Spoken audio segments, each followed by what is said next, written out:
Hello আমার দুষ্ট প্রিয় মিষ্টি বন্ধুরা, তোমরা সকলে কেমন আছো? বন্ধুরা, তোমাদের জন্য নতুন একটি গল্প নিয়ে চলে আসছি। বন্ধুরা, তোমরা আমাকে যে পরিমাণ সাপোর্ট করেছো সেটা বলার মতো ভাষা নেই আমার কাছে।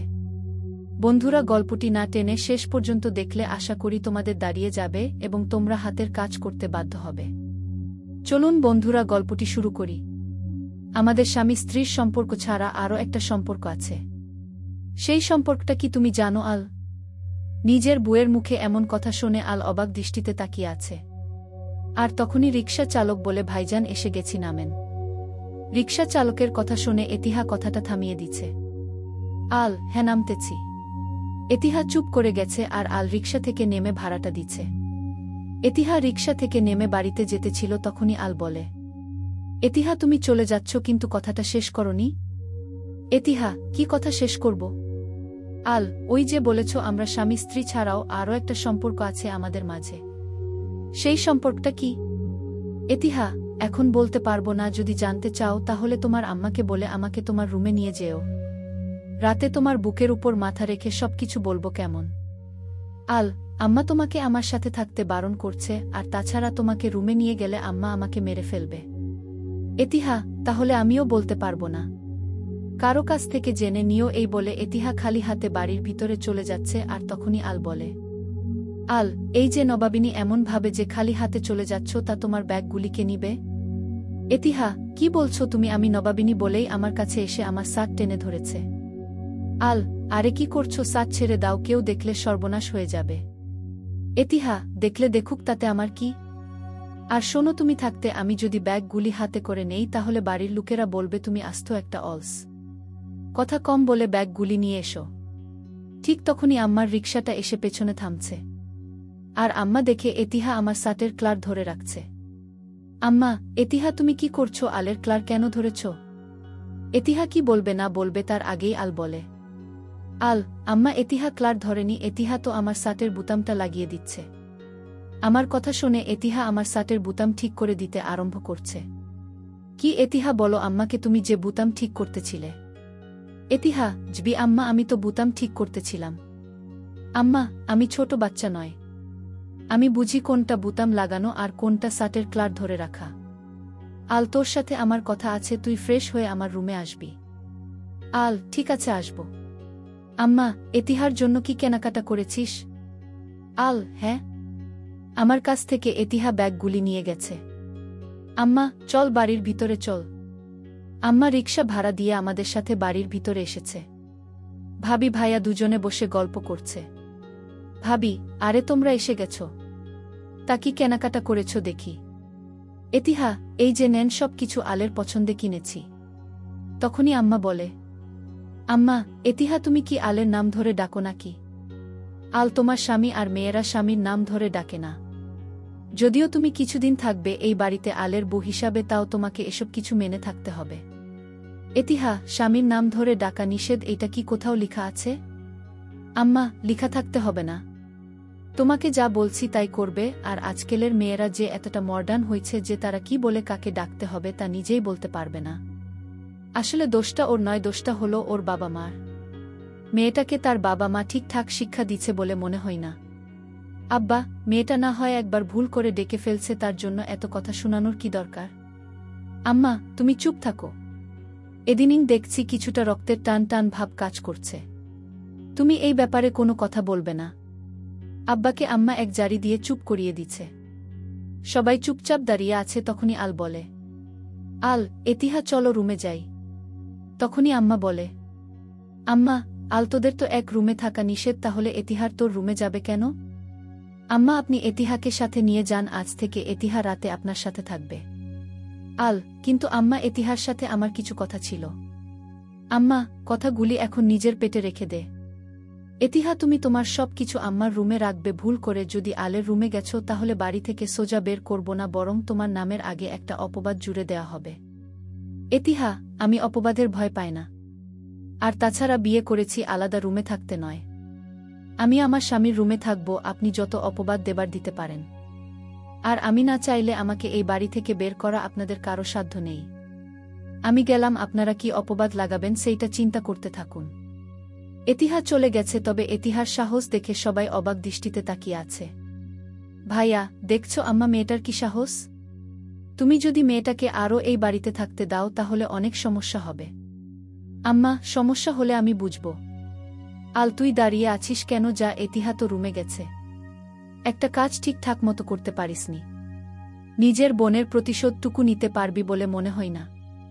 আল কিছু না বলে সোজা সিঁড়ি দিয়ে হাঁটা ধরছে। ভাইয়া, আম্মা, আলের কাজটা দেখছো? আমি নিশ্চিত এই মেয়েটা আলকে জাদু করেছে। তুমি লক্ষ্য করে দেখছো এতিহা যা বলে তাই করছে আল। আম্মা, আল যা করছে সব আমার প্ল্যান মতে কাজ করছে। আচ্ছা সবাই এখন যাও, আর বড় বউ আগামীকাল থেকে এতিহাকে রান্নাঘরের কাজগুলি বুঝিয়ে দিবে। ভাবি, ঠিক আছে, তাই হবে। এদিকে আল রুমে এসে দেখে এতিহা মোবাইলে ভিডিও কলে কথা বলছে। আল তা দেখে এতিহাকে বলে, আল, এতিহা তুমি মোবাইল পেলে কোথায় আর কার সাথে কথা বলছো? এতিহা আলের কথার কোনো জবাব না দিয়ে মোবাইলে কথা বলতেছে। আল বসে আছে, তখনই এতিহা আলের পাশে বসে ওকে এক হাত দিয়ে জড়িয়ে ধরে বলে, এতিহা, আম্মা, এই হচ্ছে তোমার জামাই, আমার সাথে কেমন মানিয়েছে? এতিহার মা বলে। তখনই এতিহার মা আলকে অবাক করে দিয়ে বলে, হ্যাঁ মাশাআল্লাহ, অনেক সুন্দর লাগছে তোদের দুজনকে। আর তোর সাথে বেশ দারুণ মানিয়েছে। এতিহা, শোন, তোর বাবাকে বলেছি তুই তোর নানুর বাড়িতে আছিস। যত তাড়াতাড়ি পারিস কাজ শেষ করে নিস মা, কেমন? এতিহা, ঠিক আছে মা, এখন রাখছি। এতিহা ফোনটা কেটে আমার গালে ছোট করে কিস করে দিচ্ছে। এতিহার কান দেখে আল তো বিপদে পড়ে যাচ্ছে। আল, তুমি মোবাইল পেলে কোথায়? আর তুমি যে বলছো তোমার বাড়িতে কাউকে জানাতে পারবে না তোমার বিয়ে কথা, কিন্তু এখন তো দেখছি তোমার মা ঠিকই জানে। এতিহা, মোবাইলটা আমার, এটা তো আমার সাথে ছিল, কিন্তু তোমাকে দেখায়নি। আর আম্মাকে মামি বিয়ের দিনে বলে দিচ্ছে। আল, তাহলে তুমি আম্মার সাথে এমন কথা বলছো কেন? এতিহা, তাহলে কি বলবো? আমি বলে দিব, আর তোমার আম্মা ফোন করে আমার বাবা মাকে হুমকি ধমকি দিবে। তার জন্যই আমি বলেছি আমার নাম্বার মুখস্থ নেই। আল, আচ্ছা এখন বলো তুমি আমার সম্পর্কে কি হও? এতিহা, তুমি সত্যই জানো না আমি তোমার বউ ছাড়া কি হয়? আল, না, আর জানলে কি তোমাকে বলতাম। এতিহা, আচ্ছা তুমি জানো আমি যে তোমার আপন চাচাত বোন হই। আল, মানে? এতিহা, এমনভাবে শক খেলে কেন? যা বলছি তাই। তুমি হয়তো অনেক কিছু জানো না, যার কারণে তোমার আম্মা আর তোমার পরিবার যা যা করতে বলে তাই করো। তোমার বোন লিলি আপু আর আমার ভাই রাজ দুজনে প্রেম করছে। কিন্তু তুমি জানো আমার ভাইয়া রাজ তোমার বোনের ছোট ছিল। আল, কি জানো জানো বলছো? আমি জানলে কি তোমাকে জিজ্ঞেস করতাম? এখন তো আমার মাথা ঘুরতেছে। এতিহা, তুমি এসব কি বলছো? এতিহা, তাহলে শোনো, আমি তোমাকে সবটা বলি।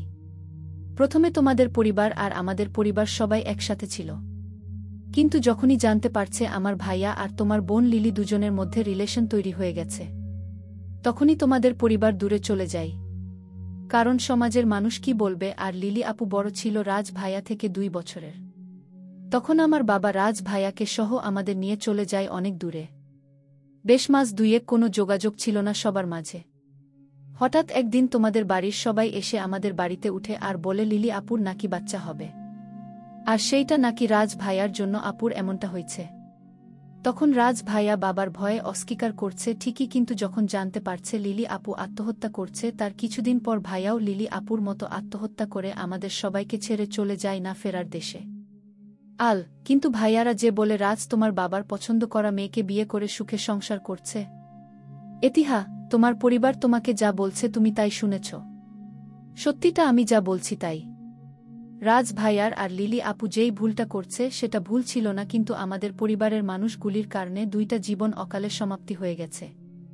এতিহার চোখ বেয়ে পানি পড়ছে। আল এতিহার চোখের পানি মুছে দিচ্ছে।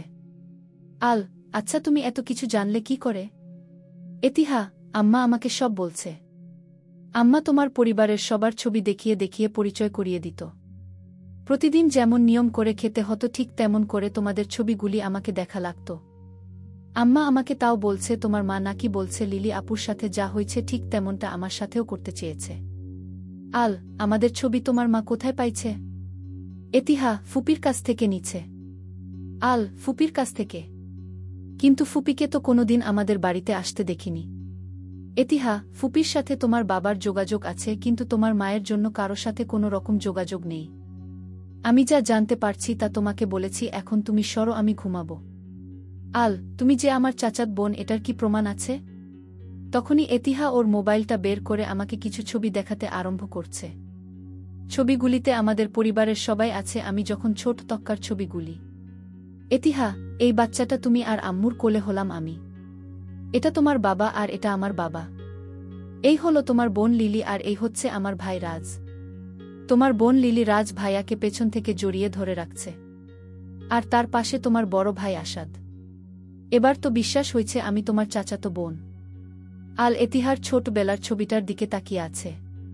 তখনই আল বলে, আল, হ্যাঁ বিশ্বাস হয়েছে, তবে তোমাদের কথা আমার মনে নেই। আব্বা বলছে তোমরা সবাই নাকি বিদেশে চলে গেছো, দেশে আর আসবে না। তবে এতিহা, তোমার তিলটা কি এখনো আছে? এতিহা, তুমি কোনো তিলটার কথা বলছো? আর হাঁটুর উপরের তিলটার কথা বলছি। তখনই এতিহা আমার দিকে চোখ রাগিয়ে বলে, এতিহা, এত কিছু থাকতে আমার তিলটার দিকে তোমার চোখ গেল কেন? আল, তোমার তিলটা অনেক সুন্দর তো, তাই। আচ্ছা, তিলটা কি দেখা যাবে?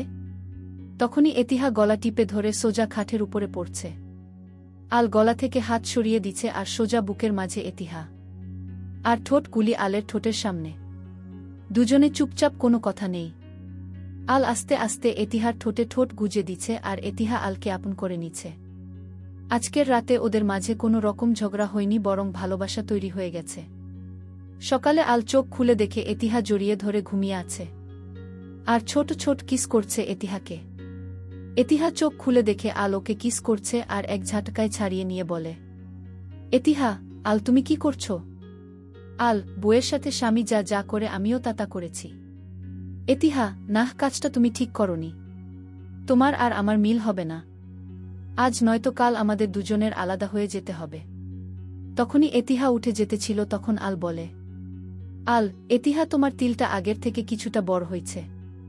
আলের এমন কথা শুনে এতিহা অবাক দৃষ্টিতে তাকিয়ে বলে, এতিহা, রাতে তাহলে তুমি আমাকে জোর করে বলেই কান্না শুরু করে দিচ্ছে? আল, আরে বোকা মেয়ে, কান্না করছো কেন? আমি জোর করে কিছুই করিনি। রাতে তো সব ঠিকই ছিল, এখন আবার কান্না করছো কেন? এতিহা কিছু না বলে কান্না করতে করতে ওয়াশরুমে গেছে। আরে আজব তো, রাতে তো কত সুন্দর কথা বলছে আর সকালে বলে জোর করে চিক, মেয়েদের মন বুঝা সত্যি দেয়। আল শুয়ে রইল। কিছুক্ষণ পর এতিহা বেরিয়ে বলে, এতিহা, এই শুয়ে আছো কেন? তুমি ফ্রেশ হয়ে নাও, তোমাকে নিয়ে বের হব। আল, কোথায় যাব? এতিহা, আমার সাথে। আর শোনো, আম্মা যদি জানতে চাই কেন বাহিরে যাচ্ছি, তাহলে বলবে তুমি আমাকে নিয়ে বের হচ্ছ। কি মনে থাকবে?